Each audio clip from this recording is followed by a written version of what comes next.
A COP começou com a presença dos líderes globais aqui nos primeiros 2 dias, e a gente não teve a presença do presidente brasileiro Jair Bolsonaro. Ele mandou um vídeo, mas nesses 2 dias um pouco os presidentes trouxeram novos compromissos e assinaram uma série de acordos que fizeram com que essa semana seja uma semana de alguns avanços. A indústria dos combustíveis fósseis, por exemplo, teve uma semana difícil aqui.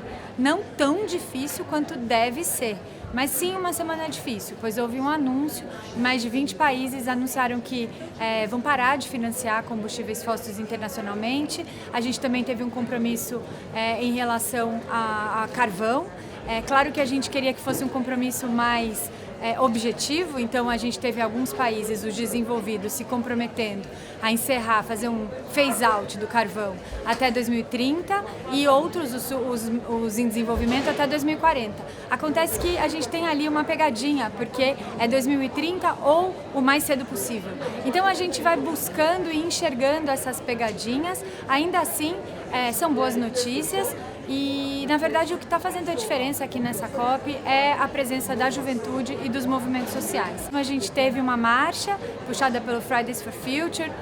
Os jovens brasileiros estavam presentes ali na liderança da marcha, uma marcha que reuniu dezenas de milhares de pessoas pedindo por justiça climática. O Sul Global, muito representado aqui na COP, o movimento indígena muito representado aqui na COP. Pela primeira vez a gente tem a presença de quilombolas e do movimento negro brasileiro também aqui na COP. Então a gente sente essa pressão muito forte, porque ninguém aguenta mais as falsas soluções, as conversas que não levam a nada e os anúncios que ocupam as primeiras páginas dos jornais durante a COP, mas que depois acabam não acontecendo e não entregando. Aqui, essa COP, ela é sobre a gente conseguir manter o objetivo de aquecer dentro de 1,5 graus, né? 1,5 graus Celsius.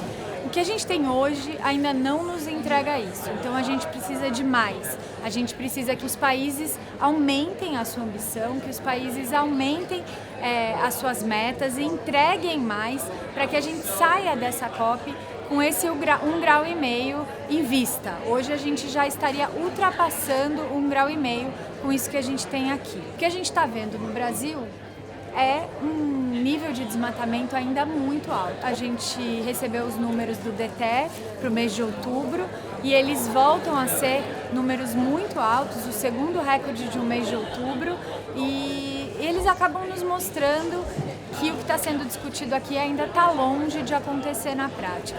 Sem demarcação de terra indígena, sem zerar o desmatamento, sem fortalecer o IBAMA e o ICMBio, sem parar de forçar a boiada no Congresso Nacional, não tem como essa questão se resolver.